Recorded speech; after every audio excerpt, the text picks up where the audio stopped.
Ćao ljudi, evo nas na snimanju za Size 2. Danas u planu imamo da napravimo više fotografija za promociju na društvenim mrežama. Tako da voleo bih da vidite kako mi to radimo i šta nam je sve potrebno za dobre fotke. Hajde s nama!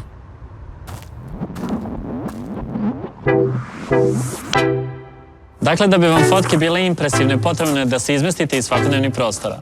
Jeste i ja volim mirror selfie, pravim ih tonu, ali kada želim nešto što je baš vanredno, potražim nove garaže, prolaze ili vrhove zgrada.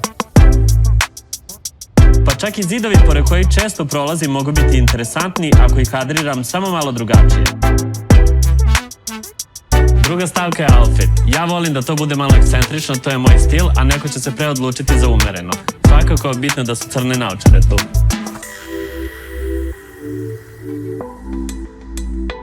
Konačno, treba vam dobar uređaj za fotkanje. Neko će se odlučiti za skup fotoaparat, ali danas je to sve manje potrebno kada imaš telefon sa 4 kamere, od kojih je jedna 108 megapiksela. Telefon koji ima 5000 mAh, a ima zaštitu od prašine i vode, super stabilizaciju i snima 8K video. To su samo neki od razloga zbog kojih sam se za ovo fotkanje odlučio da koristim Galaxy S21 Ultra.